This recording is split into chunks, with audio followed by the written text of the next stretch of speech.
Harapan kita sehatkan Indonesia. Rumah sakit anak dan bunda, harapan kita melayani sepenuh hati ibu dan anak negeri. Rumah sakit harapan kita, pusat kesehatan anak dan bunda.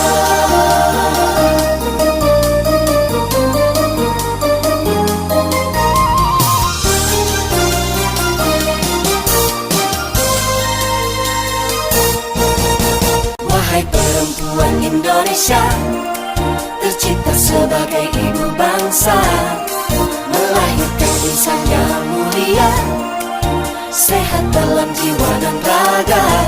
Kami terdepan dalam tugas untuk melayani kesehatan Anda, melindungi sang buah hati agar sehat senantiasa selamanya.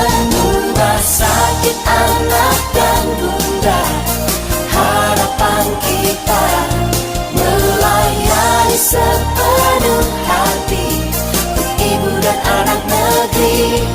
Rumah sakit anak dan bunda, harapan kita sehatkan Indonesia.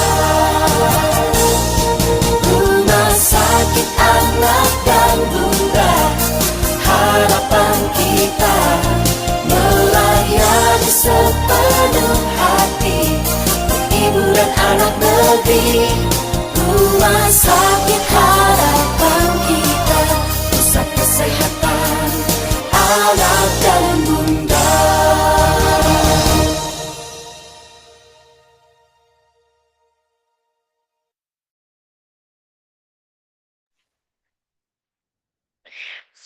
Baik, selamat pagi. Assalamualaikum warahmatullahi wabarakatuh. Apakah suara saya terdengar jelas? Jelas Mbak Terdengar? Eka. Oke, baik. Baik, selamat pagi, salam sehat dan salam sejahtera untuk kita semua. Yang saya hormati Bapak Ibu Direksi, narasumber, serta seluruh sivitas hospitalia RSAB Harapan Kita yang hadir dalam ruang virtual pada pagi hari ini. Sebelumnya, perkenalkan saya Eka Rahmawati dari Tim Kerja Pendidikan dan Pelatihan yang saat ini bertugas di Subtim Kerja Pendidikan yang memastikan terlaksananya kegiatan PKL dan fellowship di RSAB Harapan Kita. Senang sekali nih saya bisa mendampingi Bapak Ibu dalam Migro hari ini. Program yang dirancang sebagai ruang belajar dan tumbuh bersama yang digagas sebagai bagian dari penguatan kompetensi SDM RSAB Harapan Kita. Sebelum dimulai, marilah kita berdoa menurut keyakinan masing-masing. Baik, berdoa dimulai.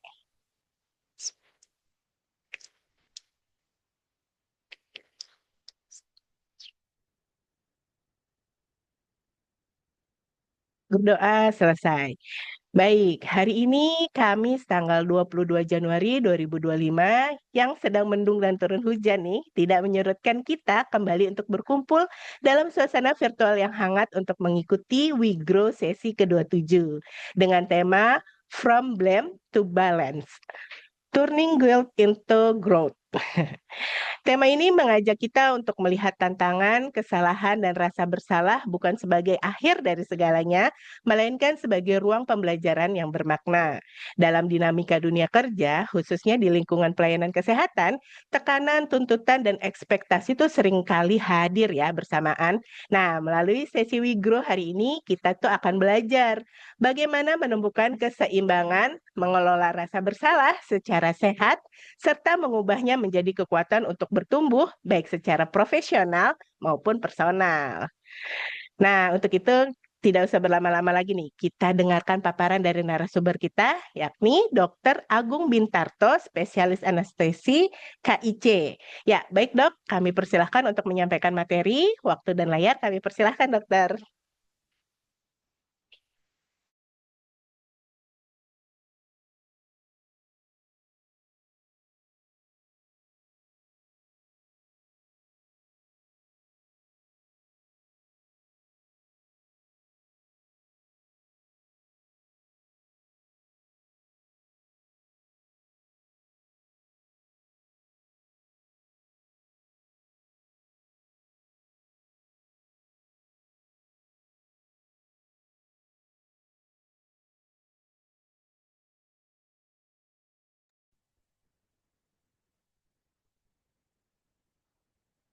Assalamualaikum warahmatullahi wabarakatuh.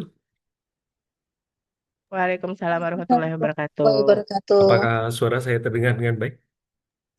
Baik, Dok. Jelas sekali, Dok. Oh iya, baik.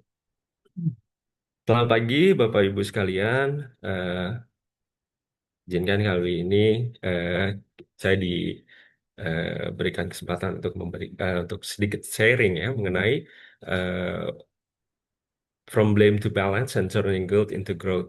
Intinya adalah mengubah scapegoating menjadi sebuah pembelajaran, sebuah framework dari pemikiran ini adalah untuk sebetulnya kita ingin menciptakan sebuah pola atau lingkungan kerja yang menyenangkan, lingkungan kerja yang suportif, seperti apa yang eh, diharapkan di RSAB ini. Nah, eh, kalau misalnya dari selama ini dari mutu sudah sering kali kita berusaha untuk membuat sebuah budaya kerja yang just culture atau budaya kerja yang terbuka dan eh, mendorong kepada perbaikan-perbaikan sistem dibandingkan untuk mencari kesalahan individu. Nah, mungkin hari ini eh, saya ditugaskan oleh Dr. Aryani untuk mengajak diri saya sendiri dan juga teman-teman di sini untuk eh, sedikit ya mengenal atau membuka apa sih mengenai scapegoating ini dan bagaimana cara menghindarinya dan bagaimana cara untuk tidak menjadi scapegoat dan apa yang bisa kita perbaiki dari situ. Oke, next. Apakah kita pernah mengalami hal-hal tersebut di bawah seperti ini? Ya, misalnya tiba-tiba diisolasi dari diskusi tim atau keputusan penting. Jadi komunikasi terputus, meeting tidak diundang, email diabaikan, padahal WA kita masih ada di grup tersebut dan segala macam. Dan atau diberi label atau stigma, kemudian disalahkan untuk hal yang sistemik dan itu dialihkan menjadi tanggung jawab pribadi. Ataupun kita pernah mengalami dibebani tugas yang mustahil dijadikan fokus narasi publik atau media. Nah, ini minoritas kurang didukung dan tidak punya jaringan yang kuat. Kalau misalnya kita pernah mengalami hal-hal seperti ini, atau mungkin juga banyak contoh lagi ya. Next, boleh. Nah, inilah yang kita sebut dengan scapegoating, atau kalau bahasa Indonesianya, kalau di Indonesia kita sebutnya kambing hitam ya.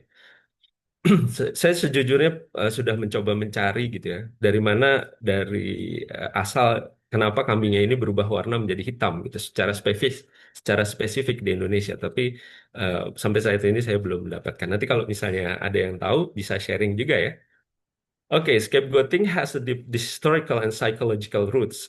Its symbolic origin lies in the biblical ritual from Leviticus, where a goat burdened with a community sins is cast into the wilderness. Ini menurut Gibbon ya. Jadi Gibbon menyatakan bahwa scapegoating ini asalnya adalah sebuah kebiasaan atau ritual yang ada di kisah biblical atau jadi kisah-kisah Israeliat ya. Nah, dikatakan bahwa di situ mereka akan melepas melepas ekor kambing apabila secara komunitas mereka merasa bahwa ada sesuatu yang salah dari komunitas mereka gitu atau yang terjadi terhadap mereka sehingga mereka melepaskan kambing itu ke alam untuk di mungkin ya untuk diserahkan nasibnya kepada Tuhan atau sebagai penyembahan gitu ya persembahan. Nah ini menggambarkan menyalahkan seseorang untuk meredakan kecemasan kolektif. Jadi seperti sebuah suatu hal yang viral atau suatu hal amukan massa yang kita akhirnya menunjuk seseorang atau sesuatu, menyalahkan sesuatu untuk memuaskan keinginan secara umum gitu. Padahal sebetulnya kesalahan ini sebetulnya dirasakan belum tentu bahwa memang ini adalah kesalahan satu atau dua orang tersebut. Nah, ini merupakan mekanisme primitif untuk menghindari rasa tidak nyaman terhadap komunitas dan juga sering terjadi di organisasi, tim, bahkan kelompok sosial. Next. Nah, kenapa hal ini bisa dikatakan berbahaya atau tidak baik untuk pertumbuhan organisasi itu sendiri gitu? dikatakan bahwa scapegoating function as a symbolic ritual of emotional discharge. Jadi dia untuk melepaskan emosi-emosi yang timbul dalam tim tersebut that obstruct learning and distort justice.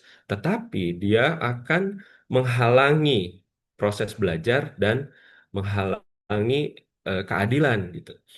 Karena dari suatu kejadian kita cukup menyalahkan, oh dia salah, oh dia salah, oh si Anu salah. Itu sudah cukup. Dan setelah itu bisnis as usual kembali gitu. Nah, ini menghambat pembelajaran dan perbaikan, dia akan merusak hubungan dan kepercayaan, menciptakan budaya takut dan defensif, menyebabkan stres dan trauma pada korban. Nah, ini pun yang titik nomor 4 ini pun menjadi sesuatu hal yang sedang muncul ke permukaan di dalam mutu dan pelayanan kesehatan, bahwa ada fenomena second victim pada tenaga-tenaga kesehatan atau pelayanan-pelayanan kesehatan, staff yang mengalami sesuatu kejadian yang luar biasa. Next. Nah, contoh scapegoating sehari-hari mungkin bisa dilihat di sini pada keluarga gitu ya. Setiap kali keluarga stres, anak disebut sebagai membuat masalah atau nyalahin anak seperti itu ya. Atau di tempat kerja sebagai contoh, proyek ada yang gagal. Oh, ini eh, stafnya dianggap salah satu staf atau dianggap kurang kompeten seperti itu. Sedangkan investigasi internal hanya fokus pada kesalahan-kesalahan individu, bukan pada kurangnya pelatihan atau sistem secara keseluruhan seperti itu. Lalu ataupun bisa juga terjadi di komunitas ketika ada masalah, konflik, kehilangan kepercayaan atau kegagalan program, seringkali kita akan lebih mudah untuk mencari satu atau sekelompok kecil orang untuk disalahkan menjadi sasaran kesalahan. Oh, ini karena ini. Oke, next. Nah, kenapa sih kita cepat menyalahkan gitu ya? Karena dari sebuah emosi yang terbentuk, maka butuh suatu pelepasan. Jadi jawaban yang paling cepat adalah dan paling aman adalah melepaskan itu kepada sesuatu seperti otak benci ketidakpastian, sehingga dia akan membutuhkan sesuatu jawaban. Nah, emosi tinggi bikin pemikiran menjadi lebih pendek, jawaban cepat terasa lebih aman. Artinya, pada saat terjadi suatu emosi yang berat ataupun misalnya terbangun suatu opini, kita menyederhanakan masalah yang rumit sehingga merasa paham dan pegang kendali. Terkadang ini juga suatu bentuk keinginan untuk terlalu segera gitu ya, terlalu terburu-buru untuk menyelesaikan sesuatu seperti itu. Next. Nah, kambing hitam dan apa bedanya kambing hitam dengan tanggung jawab seperti itu? Nah, scapegoating, dia akan berfokus pada siapa. Dia akan memiliki objek yang salah dan menghakiminya. Dia memiliki dimensi apa yang kita sebut eh, distributif, retribusif. Ya, jadi dia berharapkan ada sesuatu imbal balik, sesuatu hukuman yang cepat, keputusan yang cepat, seperti itu. Nah, untuk tanggung jawab yang sehat, dia akan fokus kepada apa yang bisa diperbaiki, belajar, dan mencegah agar kejadian tersebut tidak terulang. Next. Untuk itu kita perlu melakukan introspeksi diri. Apakah saya pernah melakukan hal ini? Karena sebuah budaya itu adalah sesuatu yang berlaku pada suatu komunitas, suatu masyarakat, atau suatu tim, suatu organisasi. Sedangkan komunitas masyarakat itu adalah kumpulan dari individu-individu. Oleh karena itu, individu-individu ini perlu melakukan introspeksi diri juga. Apakah kita pernah melakukan itu? Apakah kita cenderung menyalahkan orang lain saat sesuatu ada yang gagal, atau saat sesuatu itu ada yang sedang terjadi sesuatu kejadian yang tidak diinginkan, kejadian yang mungkin besar gitu ya. Apakah saya mencari kambing hitam saat tim sedang stres? Apakah saya ikut menyebar narasi menyalahkan tanpa memverifikasi fakta? Terkadang kita mungkin eh, sering bercanda atau berkelakar bahwa oh iya ini salah ini gitu ya. Karena itu adalah sesuatu memang suatu mekanisme dasar seperti itu untuk mencepat mengambil sebuah keputusan atau kesimpulan seperti itu. Dikatakan bahwa dari it ensure the punitive superego, jadi keinginan untuk melakukan sebuah hukuman gitu ya, the harsh internal judge. By contrast, restorative justice asks us to face painful truth, knowledge, shared responsibility. Ini dikatakan oleh Gibbon lagi. Nah, di sini sebetulnya pemikiran ini juga sudah mulai eh, muncul dari dalam penegakan keadilan kita, di mana kita beralih dari retribusi menjadi restorasi, restorasi justice gitu ya, justice ya. Nah, ini juga kalau misalnya kita di RSAB sendiri, saya lihat kita sudah memiliki sebuah semangat yang sama, atau kita sebutnya second chance gitu. Second chance itu tidak berarti hanya eh, mendapat kesempatan kedua dan melakukan kesalahan yang sama gitu. Tapi second chance adalah sebuah kesempatan untuk belajar gitu. Bukan hanya sekedar untuk kesempatan untuk melakukannya lagi, tetapi kesempatan untuk belajar dari kejadian sebelumnya. Dan untuk itu makanya kita butuh introspeksi diri dan menghindari scapegoating ini. Mari beralih dari budaya menyalahkan ke budaya tanggung jawab tadi. Next. Kenapa orang baik sering menjadi korban? Nah, sayangnya seringkali scapegoating ini malah menyorot pada orang baik. Eh, Bukan orang benar ya, tetapi orang baik. Karena baik dan benar tentunya kita tahu sesuatu hal yang sedikit berbeda. Karena biasanya orang baik pada umumnya dia nggak suka ribut, ya kan? Tidak defensif atau tidak membahas, ataupun dia tidak suka cari aman gitu. Ya, dia biasanya namanya orang baik gitu. Sayangnya sistem sosial seringkali tidak adil kepada yang paling kooperatif dan dia sering menjadi kambing hitam. Next, tips nomor satu. Ya, jadi kalau misalnya kita sudah menyadari hal tersebut, bagaimana kita untuk mencegahnya? Nah, ini ada beberapa tips yang mungkin kita bisa perhatikan dan mungkin bisa nanti kita diskusikan dan juga kita implementasikan. Tips nomor satu adalah supaya tidak melakukan scapegoating. Pertama, sadari emosi dan kecemasan kita. Jangan jadikan orang lain sebagai pelampiasan. Artinya bahwa apabila memang kita melihat sesuatu yang salah, maka kita tidak segera untuk melepaskan kepada orang lain atau kepada person menunjuk sesuatu. Nah, bagaimana caranya? Yaitu kita step back dulu, mencari akar masalah, bukan mencari siapa yang salah. Nah, tanya, apakah kita bisa untuk memperbaiki apa yang bisa kita perbaiki? Gitu ya. Bukan siapa yang salah, siapa yang melakukan ini bukan, tetapi apa yang bisa kita perbaiki. Hindari narasi-narasi sederhana seperti masalah kompleks ya jarang disebabkan oleh satu orang sehingga biasanya dia terjadi dalam beberapa eh, saringan dari suatu kejadian-kejadian. Oleh karena itu seringkali dalam patient safety ataupun eh, komitemu itu sering bicara tentang fenomena Swiss cheese fenomena gitu ya, di mana kalau keju keju Swiss itu dia akan memiliki gelembung-gelembung. Nah, suatu kejadian yang tidak diharapkan itu biasanya terjadi melalui saringan-saringan kejadian gitu lewat dari satu saringan, lewat ke dari satu saringan lagi, dan barulah akan terjadi kejadian. Oleh karenanya, kita harus memahami ini sebagai suatu kejadian yang kompleks, gitu. Bukan hanya disebabkan oleh satu orang. Karena apa? Karena dalam organisasi, dalam suatu sistem, itu tentunya kita sudah melakukan eh, manajemen terhadap resiko-resiko, gitu. Dan sehingga kenapa dia bisa terjadi biasanya karena dia lolos dari saringan pertama, saringan kedua dan berikutnya. Beberapa hambat eh, sesuatu yang sudah kita siapkan dalam sistem untuk menyaring agar hal yang tidak kita inginkan itu terjadi, tetapi dia bisa lolos di situ. Nah, oleh karena itu fokusnya adalah bagaimana apa masalah kompleksnya ini gitu. Ambil jeda sebelum menyalahkan, tanyakan apakah ini adil, apakah ini benar. Mungkin kita bisa menanyakan ini kepada diri kita sendiri.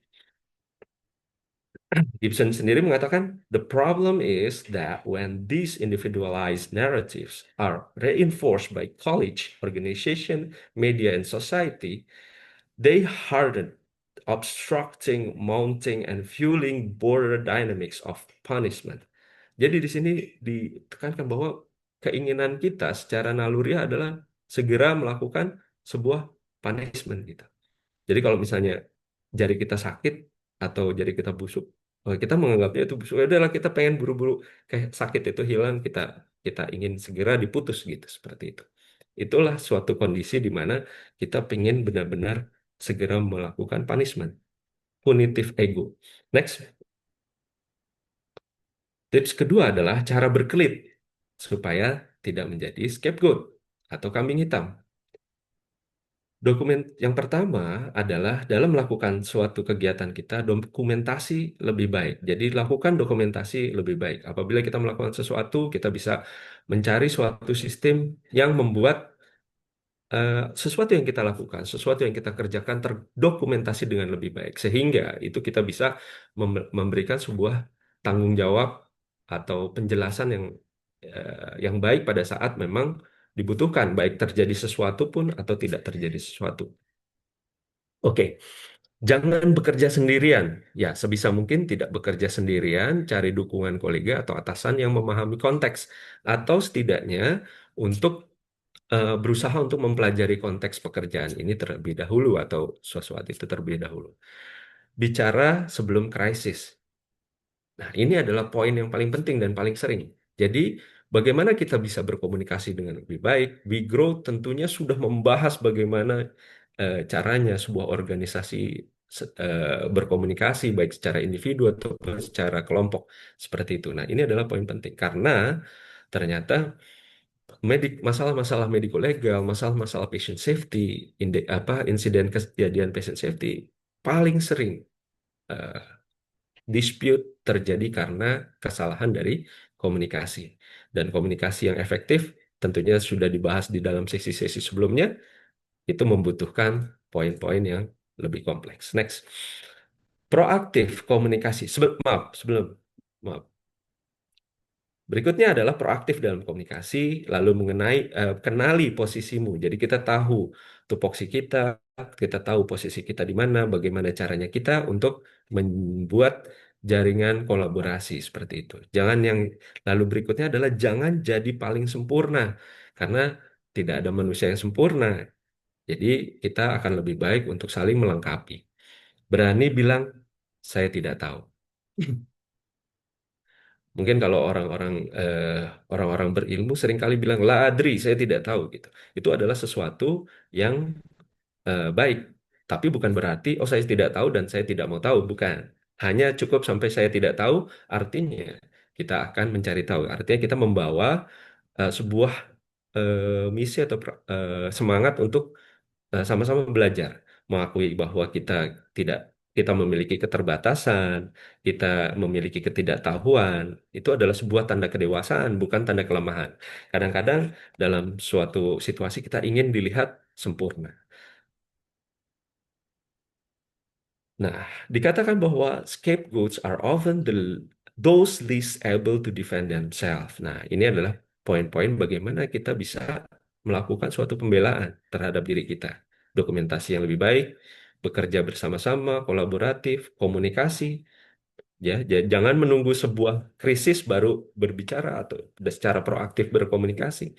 Kenali posisi, kenali situasi, dan juga jangan jadi yang paling sempurna, bangun sebuah relasi, bangun sebuah kolaborasi, dan berani bilang bahwa oh saya tidak tahu tentang hal tersebut gitu. Untuk membangun sebuah eh, situasi sama-sama belajar. Next. Nah, bagaimana jika terlanjur menjadi sasaran? Yang pertama, mungkin bisa kita lakukan. Diam. Jangan diam. Sampaikan fakta dengan tenang dan jelas dan paparkan tadi apa saja yang sudah bisa kita jelaskan tadi. Yang kedua adalah cari pendukung. Gitu ya. Tadi data dukung. Yang kedua ini ada cari pendukung, orang yang paham konteks.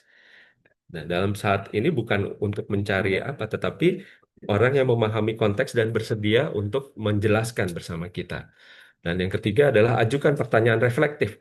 Gunakan pertanyaan untuk mengarahkan diskusi ke sistem, bukan kepada individu-individu tertentu. Lalu jaga kesehatan mental, scapegoating bisa menyebabkan tentu tekanan, stres yang berat. Nah, mungkin bisa mencari dukungan profesional jika perlu. Ini ditangkap sebagai sebuah fenomena second victim gitu. Perasaan bersalah karena melakukan sesuatu. Kadang-kadang memang kita melakukan sebuah kesalahan, eh, tetapi yang ideal adalah tidak untuk dipersalahkan gitu.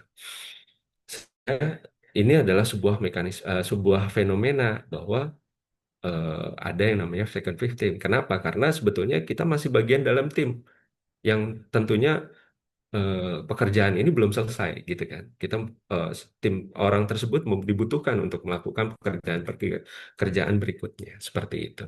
Next. Nah, mari bangun sebuah budaya just culture. Jadi dari saling tuduh menjadi saling percaya. From doubter to the believer. Kalau kata Jurgen Klopp. Intinya dari just culture ini adalah budaya yang mengutamakan belajar dari kesalahan, bukan untuk menghukum, bukan untuk punitif. Dia berusaha untuk restoratif, memperbaiki dibandingkan redistributif atau sekedar untuk mencari imbal balik, baik itu hukuman berupa sesuatu ataupun hukuman yang menyakitkan seperti itu, efek jera, gitu. Hubungannya dengan scapegoating, dengan tidak menjadikan seseorang kambing hitam, kita beralih dari mencari siapa yang salah dan memperbaiki sistem yang memiliki lubang ataupun memiliki kekurangan seperti itu. Nah, langkah praktik untuk membangunnya adalah tanyakan apakah apa yang bisa kita pelajari, lalu dukung rekan-rekan kita ataupun kita mencari dukungan, jaga kolaborasi, jangan dikucilkan, justru untuk sama-sama belajar. Karena belajar yang terbaik itu adalah belajar dari pengalaman. Kita belajar dari jurnal, kita belajar dari cerita orang-orang, itu adalah pengalaman gitu. Seperti hadis. Hadis itu kan sebuah kisah gitu sebelum. Nah, fokus pada solusi sistemik, bukan kesalahan individual. Ya, kita fokusnya kepada sebuah solusi yang bisa direplikasi seperti itu, sehingga mencegah kejadian ini berulang atau kesalahan ini berulang pada orang lain seperti itu. Hasilnya, lingkungan yang lebih aman, transparan, mendukung untuk belajar dan berkembang.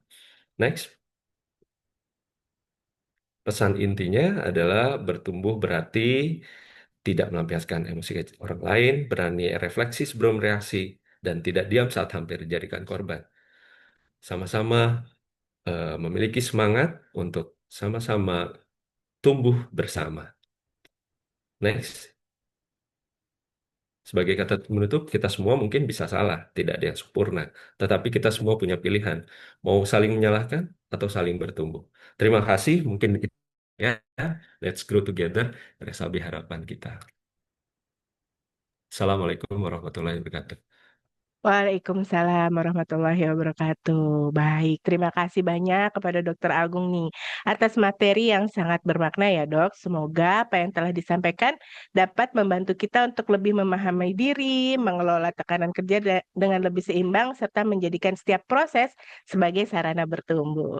Selanjutnya kita memasuki sesi tanya jawab nih. Bagi Bapak Ibu yang ingin bertanya, dipersilahkan untuk menggunakan fitur raise hand atau dengan menulis pertanyaan di kolom komentar. Baik, kita lihat dulu di chat apakah ada yang bertanya. Ada yang mau bertanya melalui raise hand untuk membuka kameranya?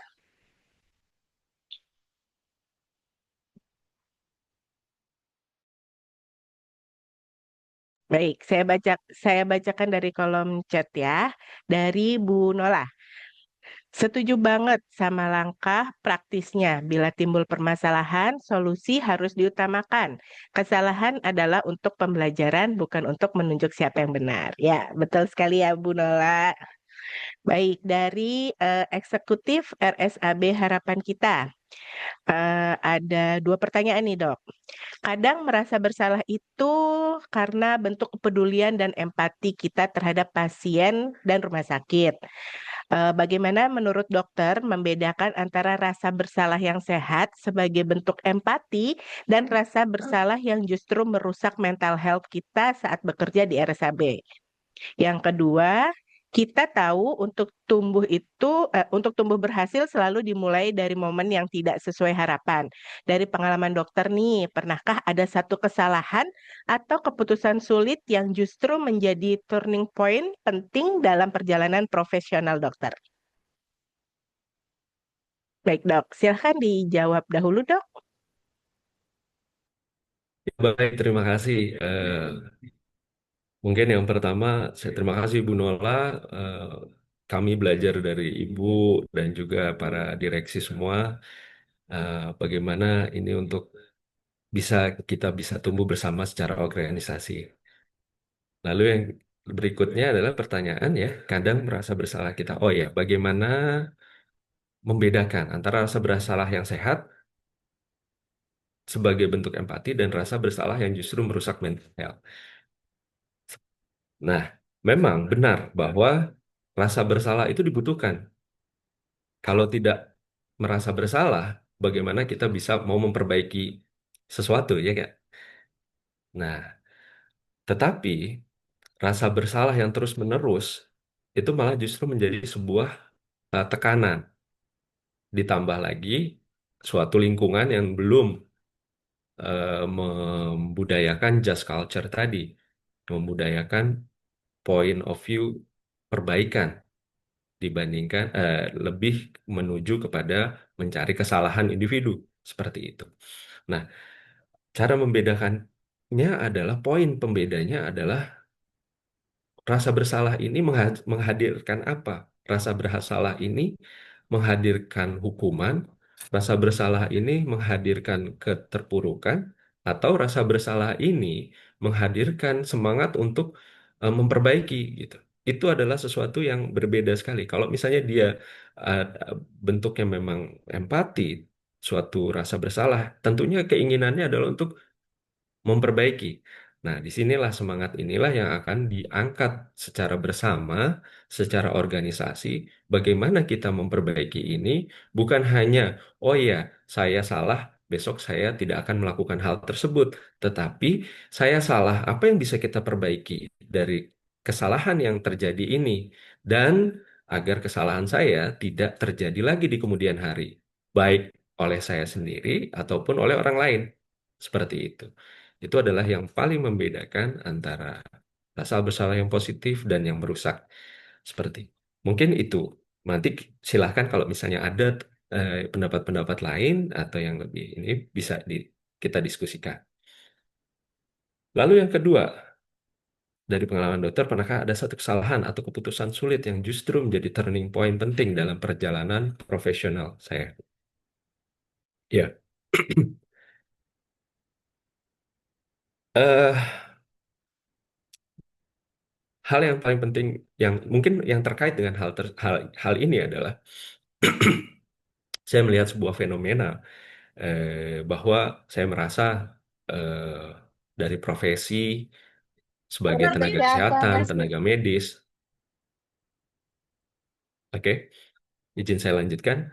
Eh, Saat ini sering ada istilahnya adalah dekriminalisasi, dekriminalisasi. Nah, dengan suatu eh, dengan suatu dengan pengalaman-pengalaman saya berusaha untuk mengintrospeksi diri bahwa apakah memang benar kita ini melakukan suatu tindakan-tindakan yang benar-benar kriminal gitu.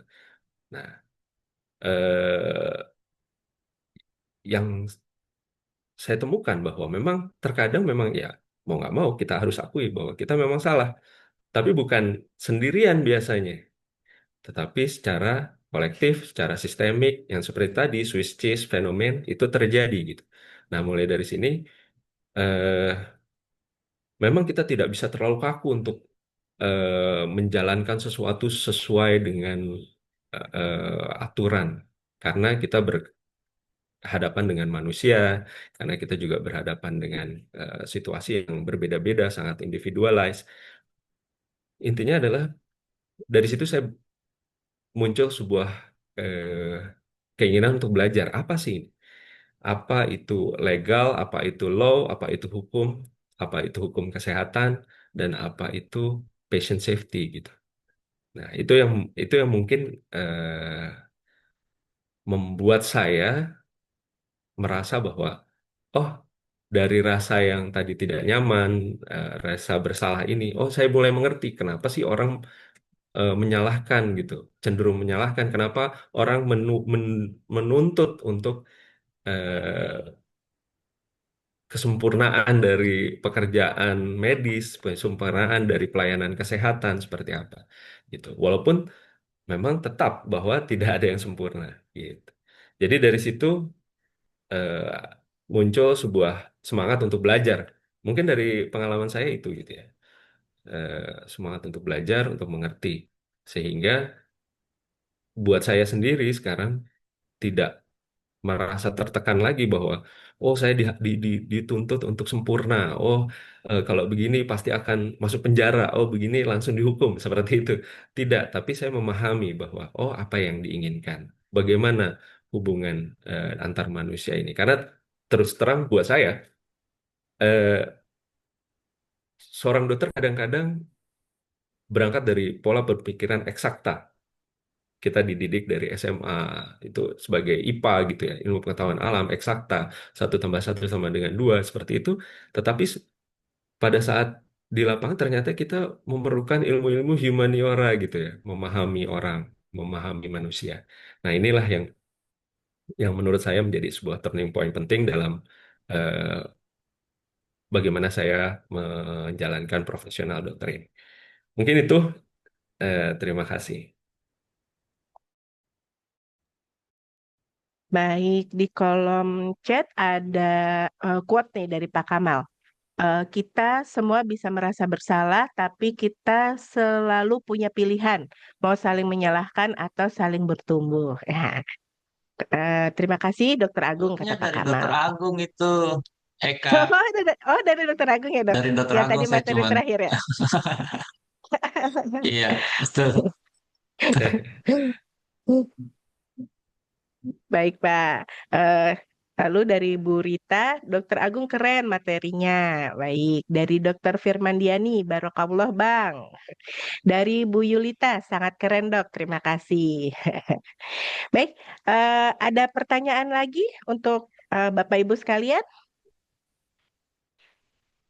Baik, ada dari RSABHK nih, saya kurang tahu dari siapa namanya. Dok, menurut dokter, mengapa kebanyakan orang di zaman sekarang lebih memilih membuat rekan kerja merasa kecil saat membuat kesalahan daripada berusaha membantu memperbaiki kesalahan tersebut? Baik, silahkan dok ditanya terlebih dahulu. Dijawab, salah. Baik, terima kasih.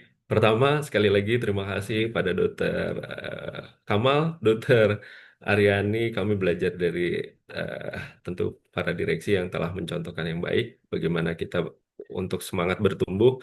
Berita, Bu Yulita, Bu Dokter Ani, terima kasih. Eh, Nanti mungkin Dokter Ani dan teman-teman ini bisa gantian sharing. Nah, kita kepada pertanyaan ini, kenapa kita kebanyakan di zaman sekarang lebih memilih mengecilkan seseorang dibandingkan membantu memperbaiki kesalahan tersebut? Sebetulnya satu hal yang pertama yang saya dapatkan dari materi ini adalah jangan berkecil hati. Bahwa ini terjadi semenjak dari sejarah manusia. Bahwa scapegoating itu berasal dari sebuah cerita biblikal atau cerita Israeliat yang bahwa mereka melepaskan kambing untuk suatu kesalahan komunal yang terjadi di dalam masyarakat tersebut. Jadi artinya bahwa perasaan ini atau saya mengambil kutipan dari Gibbon bahwa perasaan ini adalah sebuah naluriah eh, yang akan shortcut dari sesuatu adalah itu gitu. Kenapa? Kenapa kita rasakan di dalam dunia kerja? Karena tuntutan pekerjaan itu adalah terus bergerak maju, terus bergerak maju. Seperti kemarin Bu Nola presentasi, kita penghasilan kita sekian, tapi target kita enggak tercapai targetnya kemarin, tapi target kita harusnya naik lagi gitu. Jadi artinya tuntutannya itu terus terus dan maju maju maju maju gitu. Nggak pernah ada yang menuntut ayo mundur gitu. Kecuali kalau misalnya apa ya reformasi mungkin seperti itu. baru orang disuruh mundur. Tapi tidak pernah orang itu berharap sesuatu itu terjadi mundur. Sehingga ini membuat tuntutan kerja itu begitu berat. Sehingga berharap semua komponen bekerja dengan optimal, maksimal, semua sudah sadar.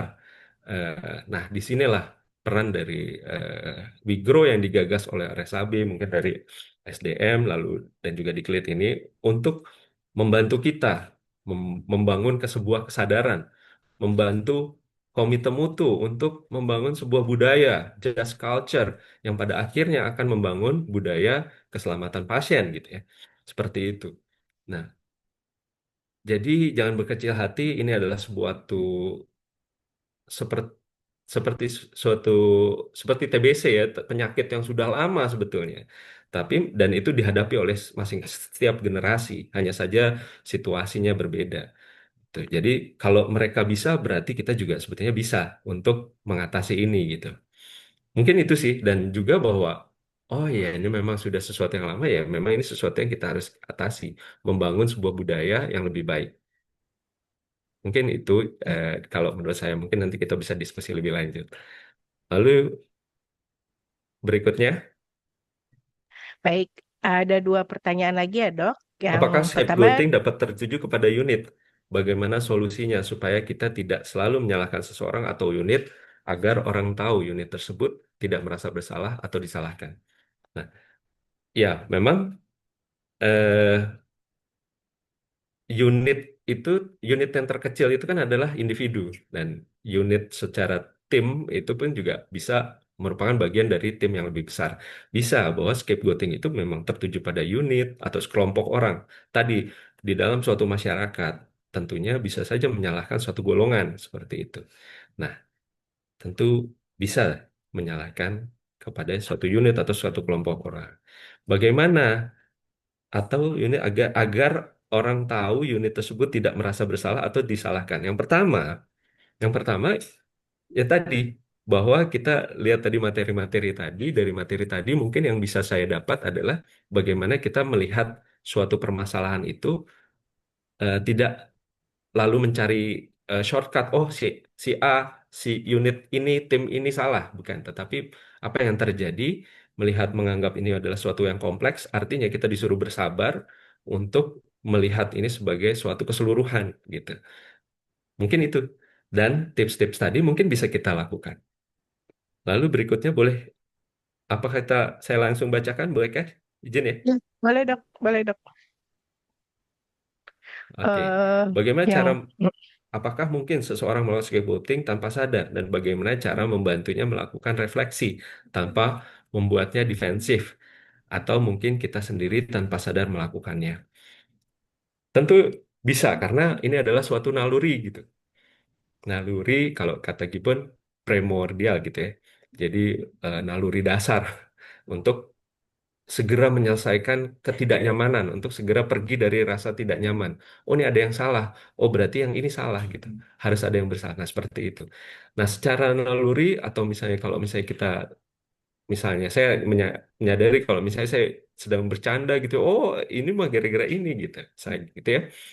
Itu kita akan cenderung untuk menyederhanakan sesuatu. Supaya apa? Supaya kita udahlah beralih ke topik yaitu tadi tuntutan-tuntutan tugas yang banyak. Buat udah, yuk kita fokus lagi. Ini salahnya ini udah selesaiin gitu kan. Pengennya begitu gitu. Nah, pertanyaan yang berikutnya yang agak sulit nih. Ini adalah teknik-teknik bagaimana handle with people gitu ya. Sebetulnya ada banyak buku ya, kayak salah satunya ada Les Gibrin ya. Itu dia dia seorang apa? Biasanya yang jago-jago psikologi itu dia ahli marketing ya. Nah, itu bagaimana handle with people, bagaimana berhubungan dengan manusia, bagaimana caranya melakukan koreksi terhadap sesuatu, terhadap orang untuk membantu dia melakukan refleksi ya kan tanpa membuatnya menjadi defensif. Jadi yang pertama ada salah satunya yang saya ingat gitu ya, mungkin nanti bisa ditambahkan oleh teman-teman yang lebih ahli gitu ya. Pertama, close door. Jadi tidak dilakukan di muka umum gitu. tidak untuk tujuan mempermalukan atau merendahkan seperti itu. Yang kedua adalah berfokus pada eh, masalahnya, pada salahnya, bukan pada siapanya yang melakukan itu. Tidak personal, impersonalisasi. Jadi tidak melakukan menjudge itu atau membuat stigma. Oh, kamu yang begini, kamu begini, enggak. Itu. Jadi pendekatannya adalah melihat masalahnya, lalu mengajak untuk tips-tips tadi untuk melihat secara ini, mengajak eh, melihat masalah secara keseluruhan.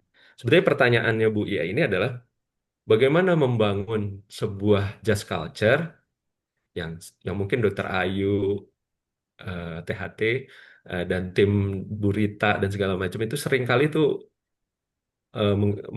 menslogankan jazz culture gitu ya. Ini sebetulnya pertanyaan bagaimana kita membangun jazz culture pertama kepada diri kita sendiri, lalu kedua ya kepada orang lain, tim, membangun tim satu-satu dan secara kolektif. Mungkin itu Bu Ia, eh, mungkin bisa kita baca lagi atau kita diskusikan lagi ya untuk lebih pragmatis ya. Lalu Baik. berikutnya dari Nuria Hmm. SDM, izin bertanya Mm-mm. dok, bagaimana cara mencegah seseorang menjadi korban scapegoating dalam sebuah kelompok? Bagaimana reaksi yang tepat jika kita menjadi korban scapegoating? Nah, itu tadi moga-moga bisa pelan-pelan diresapi ya, bagaimana tadi tips-tipsnya sudah ada, bagaimana tidak menjadi korban dan bagaimana kalau misalnya sudah terlanjur menjadi korban. Tadi tips-tipsnya sudah ada, bisa diresapi dan coba mungkin bisa kita sama-sama eh, simulasikan mungkin gitu ya untuk bisa lebih efektif. Moga-moga nanti membantu, nanti kita bisa diskusi Mbak Nuri, apakah itu cukup efektif ataukah ada cara-cara lain atau masukan-masukannya. Silakan. Oke, tadi dari materi saya mungkin bisa dilihat lagi. Nah, materi yang saya sampaikan. Nah, Bu Rita, berikutnya izin dok, apakah scapegoating merupakan bentuk mekanisme pertahanan diri yang bersifat defensif? Ya, ini memang suatu primordial sense ya. Jadi suatu insting insting primordial yang supaya defensif juga. Kadang-kadang seseorang bisa merasa bersalah, malah justru menyalahkan orang lain gitu. Karena itu tadi suatu kejadian itu bisa terjadi selalu tidak tidak hanya single gitu, tidak selalu simple, bisa merupakan sebuah kejadian yang kompleks. Oleh karena itu tentu saja bukan si A saja yang salah. Misalnya si A ini merasa bersalah karena dia melakukan ada perannya di dalam suatu kejadian, tetapi dia menyalahkan si B gitu, karena si B juga melakukan sesuatu kesalahan juga gitu. Nah, inilah yang tadi dimaksudkan bahwa sebuah kejadian, apalagi sebuah kejadian yang besar, apalagi KTD misalnya, kejadian tidak diharapkan, itu kan bukan sesuatu yang simpel. Apalagi dalam suatu sistem organisasi yang baik, suatu sistem pelayanan kesehatan, kan tentunya kita tidak tidak asal-asalan gitu. Kita sudah berusaha membangun sistem gitu, sudah berusaha membangun SOP. Nah, akhirnya disinilah muncul sebuah proses defensif itu, scapegoating ini menghasilkan salah-salahan, saling menyalahkan. Begitu, Ibu Rita, menurut pendapat saya. Eh, Mungkin nanti kita bisa diskusi lagi atau ada yang bisa menambahkan. Ya, baik dok. Ini yang terakhir kayaknya dok ya. Dok, mitos atau fakta orang yang suka menyalahkan orang lain adalah orang yang hidupnya kurang bahagia. Mitos atau fakta nih dok? Ya, ini saya jawab dengan begini ya. Eh, menurut menurut keyakinan saya, jadi Biar ini gak bisa disalahin ya saja dok. salah gitu ya. Menurut keyakinan saya bahwa orang yang bahagia itu adalah orang yang selalu hidup dalam proses gitu. Karena menurut sekali lagi menurut keyakinan saya, hidup itu adalah proses, bukan hasil. Karena kita nggak meninggal atau kita nggak mati setelah kita berhasil. Ya kan? Setelah berhasil mencapai suatu tujuan, kita masih terus berjalan lagi. Hidup itu terus masih bergulir lagi. Jadi kebahagiaan itu adalah orang yang mau terus belajar. Menunjukkan ciri-ciri orang yang bahagia itu adalah orang yang terus mau belajar gitu. Jadi kalau misalnya orang yang menyalahkan atau ingin cepat mendapatkan solusi, itu menurut keyakinan saya adalah orang yang tidak bahagia. Mungkin gitu jawabannya. Ya, saya penasaran nih sama pertanyaan dari RSABHK. Kira-kira siapa nih ya? Boleh nggak kalau kita open mic yang punya akun RSABHK ini? Kita diskusi nih, mitos atau fakta ya, Dok. Siapa nih?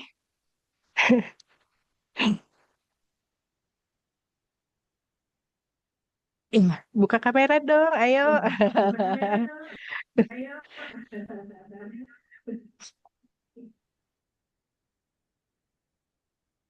Kalau kata Bu Dwi Intan Mesaroh, menurut keyakinannya bahwa apa yang kita pelajari sekarang saat bermanfaat. Terima kasih katanya. Masih ditunggu nih akun Ya, terima RSABHK, kasih juga. ayo. Sepertinya nggak mau buka kamera nih, Dok. Saya penasaran soalnya dari tadi nggak ada namanya.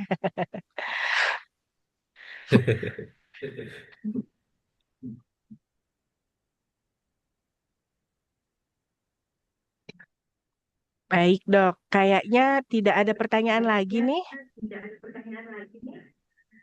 Atau ada yang masih Oke, mau terima bertanya? kasih Kami untuk tunggu.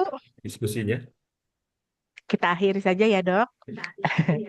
Baik, terima kasih. Baik, Bapak Ibu yang berbahagia, kita telah sampai di penghujung acara Wigro yang ke-27. Semoga sesi hari ini dapat menjadi pengingat bahwa setiap tantangan adalah bagian dari proses belajar dan setiap langkah kecil yang kita ambil dapat membawa perubahan yang berarti. Ayo budayakan untuk menjadi tim kerja yang solid tanpa harus saling menyalahkan ya. Dan atas nama seluruh panitia, saya mengucapkan terima kasih atas kehadiran dan partisipasi Bapak dan Ibu, serta terima kasih kepada Dr. Agung atas materi yang luar biasa pada pagi hari ini. Jangan lupa untuk mengambil satu insight dari sesi ini, refleksikan, dan praktikan dalam keseharian di unit kerja masing-masing. Karena pertumbuhan selalu dimulai dari langkah kecil yang konsisten. Jangan lupa untuk ajak rekan kerja yang lain untuk hadir di Wigro sesi berikutnya agar kita terus dapat belajar dan bertumbuh bersama. Saya Eka Rahmawati, pamit undur diri. Sampai jumpa di Wigro sesi berikutnya 2 minggu lagi dengan materi yang menarik lainnya. Wassalamualaikum warahmatullahi wabarakatuh. Selamat pagi dan salam sehat. Salam, izin live. Terima kasih semua. Terima kasih ya dokter. Terima kasih semua. Terima kasih.